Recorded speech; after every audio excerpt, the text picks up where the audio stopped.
So,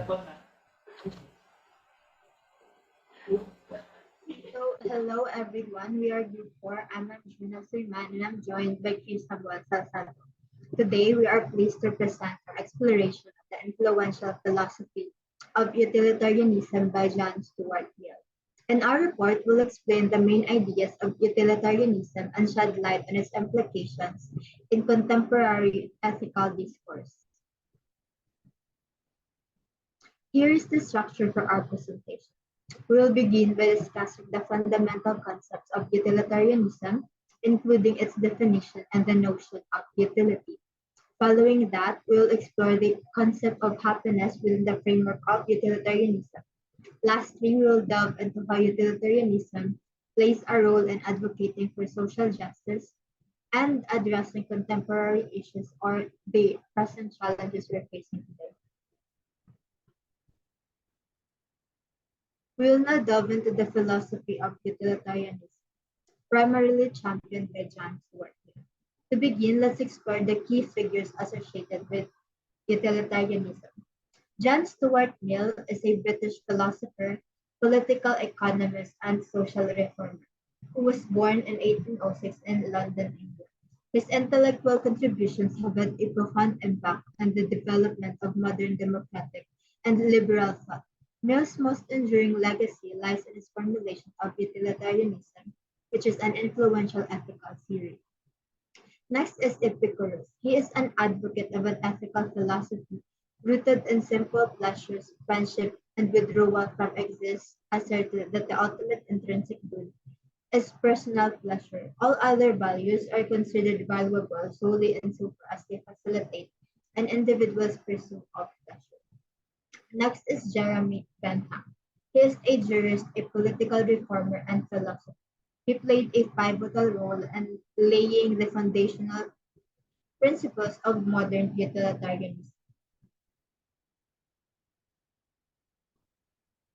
Now let's explore the concept of summum bonum and its connection to utilitarianism.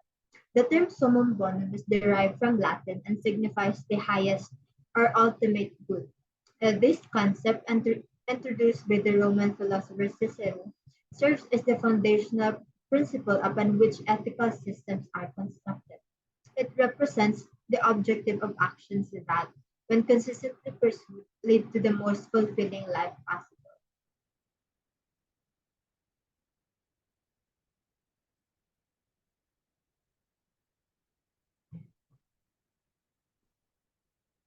Moving forward, let's examine the principles of morality within the context of utilitarianism. These principles define the standards of right and wrong upheld by individuals or groups, with utilitarianism adopting an a priori stance on morality.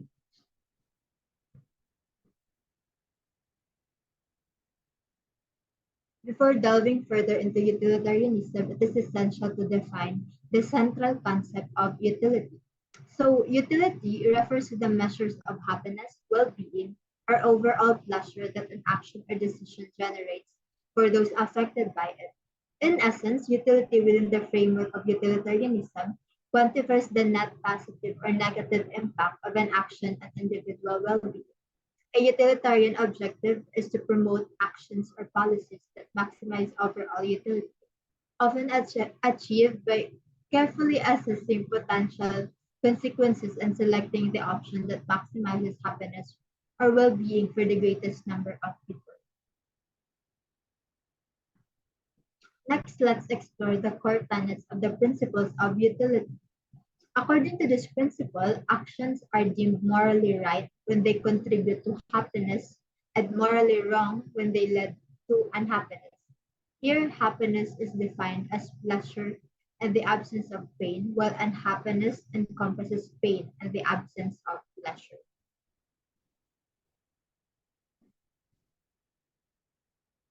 Now, let's delve into the theory of utility. Utility theory elucidates the decision making processes of individuals and quantifies their satisfaction levels resulting from the consumption of goods or services. This satisfaction is measured in units known as utils.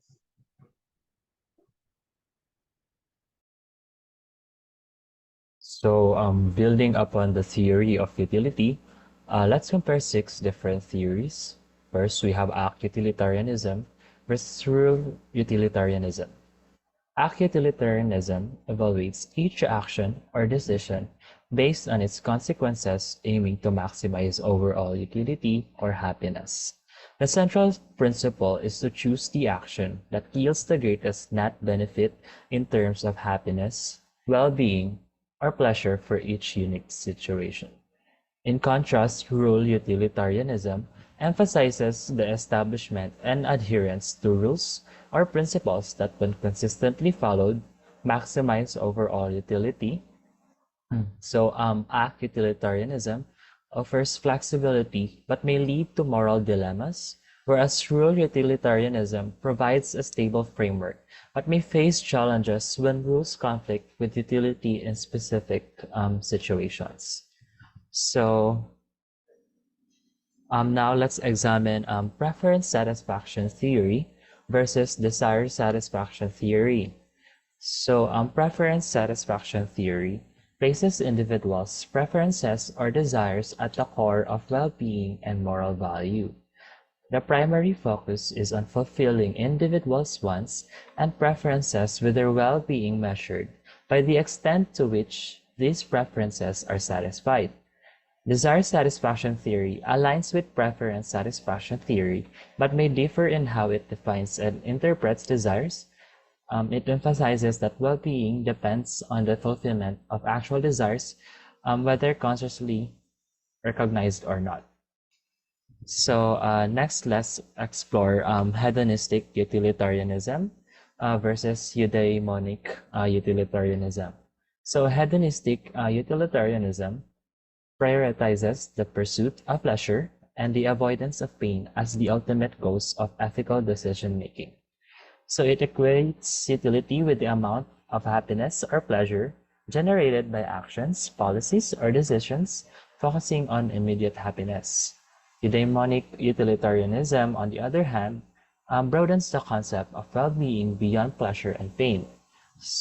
It seeks to promote human flourishing, individual excellence, known as eudaimonia, and a virtuous and meaningful life. Eudaimonic utilitarianism takes a longer-term and holistic perspective on well-being. Okay, continuing from the previous discussion, what is the nature of happiness within utilitarianism? Utilitarian writers contend that happiness does not entail a life free from all difficulties. So instead, they advocate for a life characterized by brief sorrows amidst various joys, and active pursuit of happiness is valued more than passive acceptance. Happiness, in this context, is seen as moments of joy in a life predominantly devoid of troubles. Mental pleasures are favored over physical ones because they tend to last longer, pose fewer risks, and are more cost-effective. This preference arises from the utilitarian view of happiness as moments of joy within a largely trouble-free life, with mental pleasures aligning well with this perspective. Now let's explore the three different types of happiness within utilitarianism: social, intellectual, and altruistic. So social happiness stems from the positive social interactions and relationships. It underscores the significance of social connections and community well-being. Examples include spending quality time with friends and family or engaging in group activities. Intellectual happiness is associated with the pursuit of knowledge, learning, and cognitive engagement. It derives joy from discovery and intellectual stimulation, such as solving puzzles, reading thought-provoking literature, or engaging in stimulating conversations. Lastly, altruistic happiness is happiness that arises from selfless acts and helping others. It highlights the positive feelings generated by benefiting others and promoting their well-being. So examples include volunteering, charitable donations, or assisting those in need. Utilitarian assesses actions based on the net balance of pleasure and pain experience across these different types of happiness. Continuing our exploration, Let's discuss the essential components of a fulfilled and content life, as well as what leads to an unfulfilled life. So a fulfilled life is characterized by two key elements, tranquility and excitement. So tranquility represents a state of calmness, peace, and contentment that maximizes happiness and minimizes suffering for the majority. Excitement, on the other hand, refers to a state of heightened positive emotional arousal or anticipation of pleasure. So together, these elements contribute to a fulfilled life. Conversely, selfishness, which often prioritizes individual interests and well-being over others, leads to an unfulfilled life. This perspective is at odds with utilitarianism's goal, as it can be viewed as counterproductive to the pursuit of overall well-being and happiness.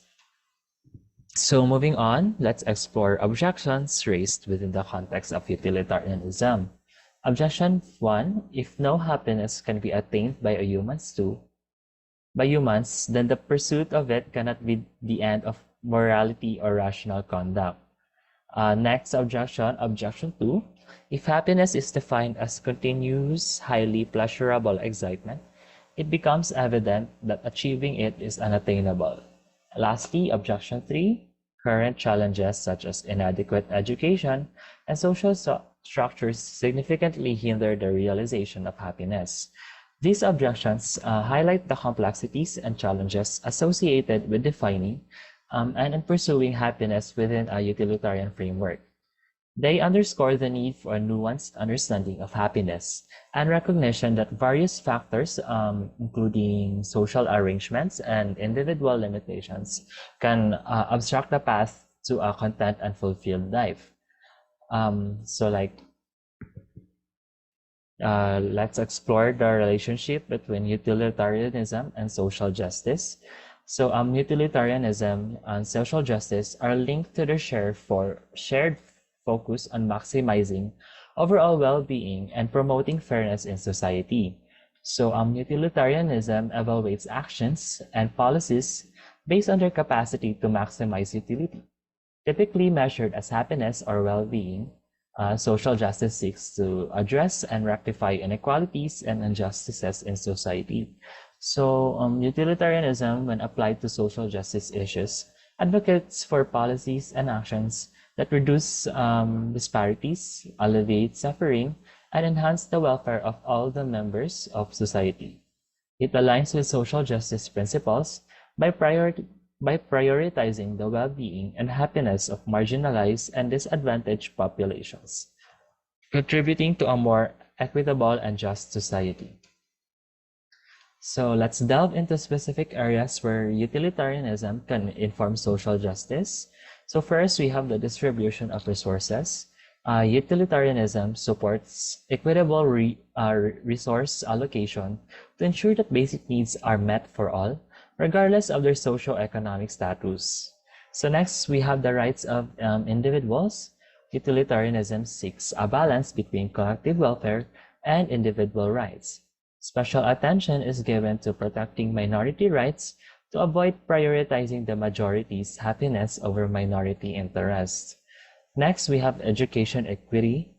Utilitarian principles guide efforts to reduce educational disparities, focusing on providing quality education to underserved communities. Lastly, we have collective decision-making, which shows that utilitarianism emphasizes maximizing the greater good, considering the well-being and happiness of society as a whole.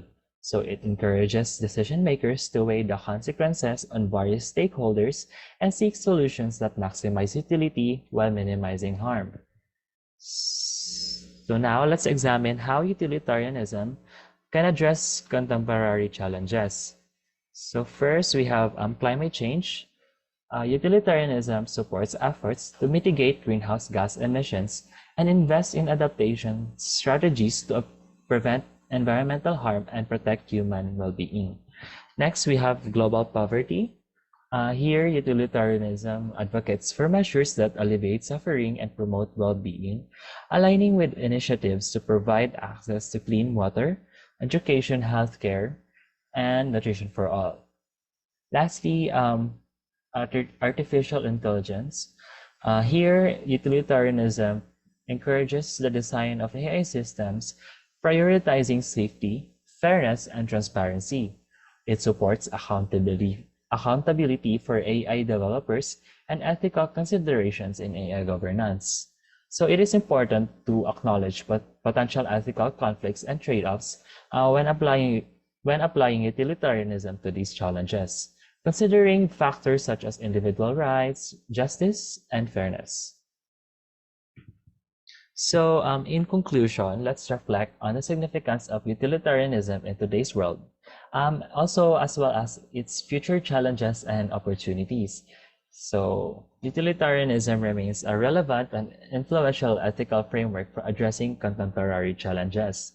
Its adaptability and capacity to balance competing interests and values position it as a valuable tool for ethical decision making. By addressing its challenges and seizing growth opportunities, utilitarianism can continue to contribute significantly to ethical deliberations and the pursuit of a more just and prosperous future. So,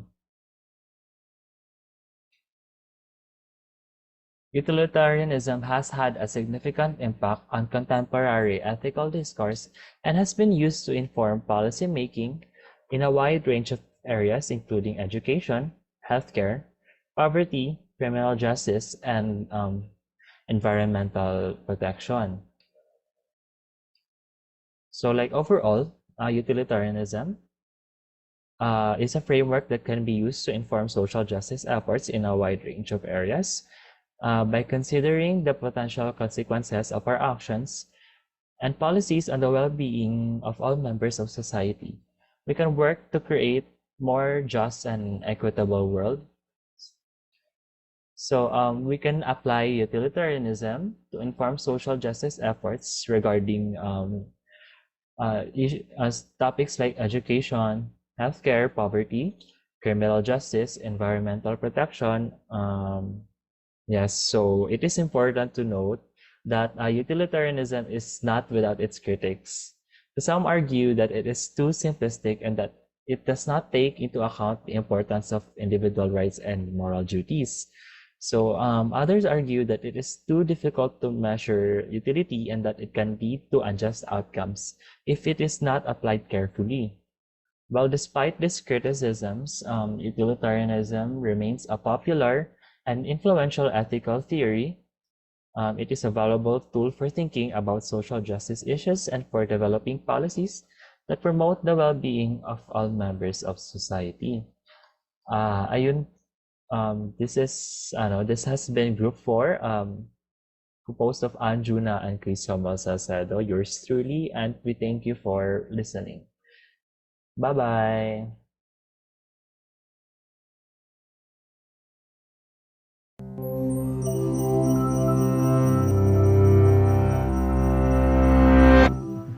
Imagine you're watching a runaway trolley barreling down the tracks, straight towards 5 workers who can't escape. You happen to be standing next to a switch that will divert the trolley onto a second track. Here's the problem. That track has a worker on it too, but just one. What do? Do you sacrifice one person to save 5? This is the trolley problem, a version of an ethical dilemma that philosopher Philippa Foot devised in 1967. It's popular because it forces us to think about how to choose when there are no good choices. Do we pick the action with the best outcome or stick to a moral code that prohibits causing someone's death? In one survey, about 90% of respondents said that it's okay to flip the switch, letting one worker die to save 5. And other studies, including a virtual reality simulation of the dilemma, have found similar results. These judgments are consistent with the philosophical principle of utilitarianism, which argues that the morally correct decision is the one that maximizes well-being for the greatest number of people. The 5 lives outweigh 1, even if achieving that outcome requires condemning someone to death. But people don't always take the utilitarian view. which we can see by changing the trolley problem a bit. This time, you're standing on a bridge over the track as the runaway trolley approaches. Now there's no second track, but there is a very large man on the bridge next to you. If you push him over, his body will stop the trolley, saving the 5 workers, but he'll die. To utilitarians, the decision is exactly the same. Lose 1 life to save 5. But in this case, only about 10% of people say that it's okay to throw the man onto the tracks. Our instincts tell us that deliberately causing someone's death is different than allowing them to die as collateral damage. It just feels wrong, for reasons that are hard to explain. This intersection between ethics and psychology is what's so interesting about the trolley problem. The dilemma and its many variations reveal that what we think is right or wrong depends on factors other than a logical weighing of the pros and cons. For example, men are more likely than women to say it's okay to push the man over the bridge. So are people who watch a comedy clip before doing the thought experiment. And in one virtual reality study, people were more willing to sacrifice men than women. Researchers have studied the brain activity of people thinking through the classic and bridge versions. Both scenarios activate areas of the brain involved in conscious decision-making and emotional responses. But in the bridge version, the emotional response is much stronger. So is activity in an area of the brain associated with processing internal conflict. Why the difference? One explanation is that pushing someone to their death feels more personal, activating an emotional aversion to killing another person. But we feel conflicted because we know it's still the logical choice. Trolleyology has been criticized by some philosophers and psychologists. They argue that it doesn't reveal anything because its premise is so unrealistic that study participants don't take it seriously. But new technology is making this kind of ethical analysis more important than ever. For example, driverless cars may have to handle choices like causing a small accident to prevent a larger one. Meanwhile, governments are researching autonomous military drones that could wind up making decisions of whether they'll risk civilian casualties to attack a high-value target. If we want these actions to be ethical, we have to decide, in advance, how to value human life and judge the greater good. So researchers who study autonomous systems are collaborating with philosophers to address the complex problem of programming ethics into machines. Which goes to show that even hypothetical dilemmas can wind up on a collision course with the real world.